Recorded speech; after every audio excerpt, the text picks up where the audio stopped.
अस्सलाम वालेकुम रहमतुल्लाहि वबरकातुहू। मेरे मुअज़्ज़ज़ नाज़रीन और शागिर्द हज़रात, स्टूडेंट्स, पिछली वीडियो के अंदर हमने कम्प्लेक्स नंबर्स की एप्लीकेशंस को डिटेल्स के साथ डिस्कस किया था और इसकी एक एग्जांपल भी की थी कि किस तरह ये इलेक्ट्रॉनिक्स के अंदर इसकी एप्लीकेशंस हैं। सबसे पहले हमने ये वाला इस यहाँ पर एप्लीकेशंस थी और उनका ओवरव्यू मैं आज फिर कर देता हूँ। Solution of algebraic and differential equations में ये यूज़ होती है, quantum mechanics, electricity and electronics के अंदर, network analysis and semiconductor theory, electromagnetic theory, solid state physics, optic fibre communication and telecommunication.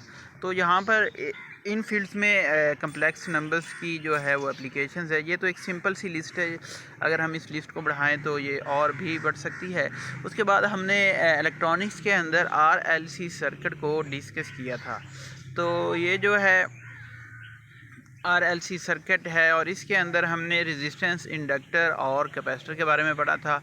Resistor के अंदर इलेक्ट्रॉन और करंट और वोल्टेज वो इन फेज़ होते हैं और इंडक्टर और कैपेसिटर के अंदर आउट ऑफ फेज़ होते हैं। इंडक्टर के अंदर वोल्टेज लैग करता है और कैपेसिटर के अंदर वोल्टेज जो है वो लीड करता है। तो इसके बाद हमने एक प्रैक्टिकल एग्जांपल भी देखी थी जिसके अंदर 3 रेजिस्टर सीरीज़ के अंदर है और उनके साथ एक इंडक्टर और एक कैपेसिटर है। अब देखें कि जो है अगर हम वोल्टेज की बात करें या फिर रेजिस्टेंस की बात करें तो रेजिस्टेंस और इंडक्टर आपस में आउट ऑफ फेज होते हैं, इनके वोल्टेजेस, ठीक है, और रेजिस्टर और कैपेसिटर के भी। तो यहाँ पर हमारे पास 3 वोल्टेज बन रहे थे, V1, V2 और V3। V1 जो है वो इंडक्टर और रेजिस्टर के दरमियान था, V2 जो है वो इंडक्टर और फिर रेजिस्टर के दरमियान था और फिर V3 जो है वो आखिरी रेजिस्टेंस पेयर था। तो यहाँ पे इसका हमने सोल्यूशन भी फाइंड किया था। लेकिन आज की इस वीडियो के अंदर हम बात करेंगे loci in a complex plane. अब एक लोकस पॉइंट होता है, ठीक है, आप एक सर्कल लें in a complex plane, in Cartesian plane, X axis is real, Y axis is real.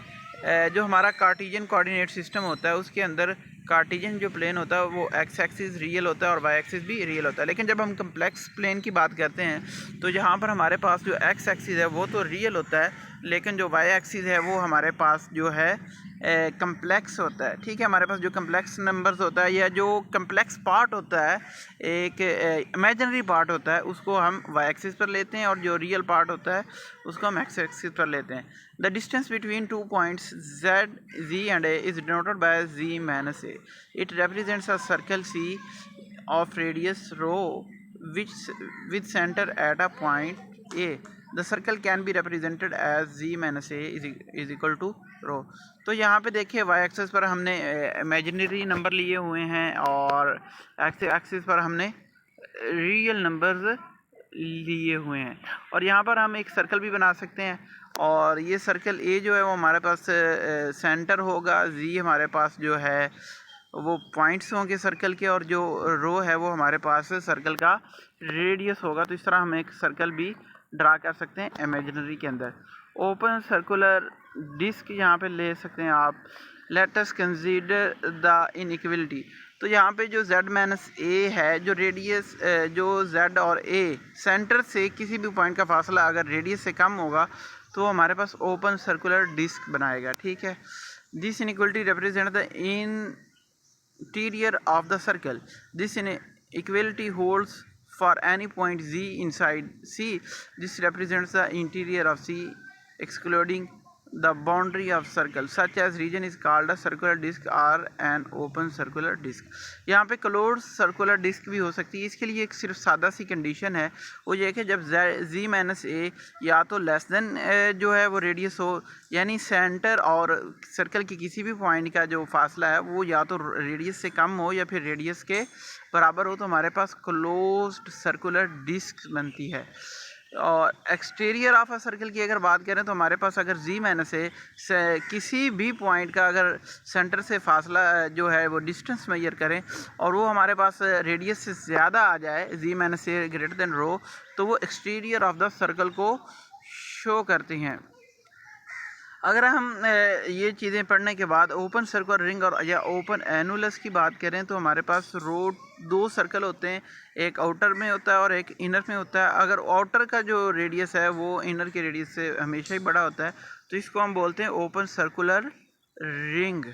और यहाँ पे देखें जी मैन सेल जो है वो रो 1 से बड़ा होगा, यानी जितने भी पॉइंट्स हैं वो इनर सर्कल और आउटर सर्कल के दरमियान में जो एरिया है वहाँ पर लाए कर रहे होंगे। मैं आपको यहाँ पर दिखाता हूँ, ये देखें यहाँ पे ये इनर सर्कल है, सेंटर ए है, इनर सर्कल उसका रेडियस रो 1 है, आउटर सर्कल उसका रेडियस रो 2 है।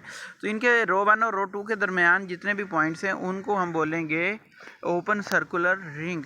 और अगर हम यहाँ पे आखिरी अपनी चीज़ की बात करें यूनिट सर्कल की, तो ये एक ऐसा सर्कल होता है जिसका रेडियस 1 होता है और जो सेंटर होता है वो ओरिजिन पर लाया कर रहा होता है। यहाँ पे इसके अंदर देख लें ए 0 पे है और जो रो है वो 1 है, एक्स एक्सिस की तरफ नेगेटिव, एक्सिस की तरफ -1 है, वाई की तरफ आयोटा है और नेगेटिव वाई की तरफ माइनस आयोटा है। तो ये हमारे पास यूनिट सर्कल है। दोस्तों आज की वीडियो के अंदर इतना ही, मज़ीद हम इस कम्प्लेक्स नंबर पर अपनी अगली वीडियो के अंदर बात करेंगे। आज की इस वीडियो के अंदर हमने बात की है जो स्पेशल हमारा टॉपिक था वो है circle in a complex plane, वो हम किस तरह ड्रा करते हैं। उसके बाद ओपन सर्कुलर डिस्क, इसकी कंडीशन क्या होती है जी माइनस ए। अगर कोई भी पॉइंट उसका सेंटर से फासला लें और वो रेडियस से कम आ जाए तो इसको बोलते हैं ओपन सर्कुलर डिस्क। और अगर हमारे पास कोई भी पॉइंट हो और उसका हम सर्कल से फासला सेंटर से फासला लें और वो अगर रेडियस से कम हो या बराबर उसको क्लोज्ड। और अगर हम कोई भी पॉइंट जो रेडियस के उसका फासला जो है अगर सेंटर से लें और वो रेडियस से बड़ा हो जाए तो exterior of a circle. Open circular ring हम दो सर्कल लेते हैं और उनके दरमियान का जो मतलब हिस्सा होता है उसको हम ओपन सर्कुलर रिंग कहते हैं। और यूनिट सर्कल वो ऐसा सर्कल होता है जिसका रेडियस 1 हो। तो आज के लिए इतना ही, अगली वीडियो के अंदर हम मज़ीद डिस्कस करेंगे कम्प्लेक्स नंबर्स को। आपका भाई अब्दुल राज़िक इजाज़त दीजिएगा, चैनल को सब्सक्राइब कर लें, वीडियो को लाइक कर दें। अल्लाह हाफिज़।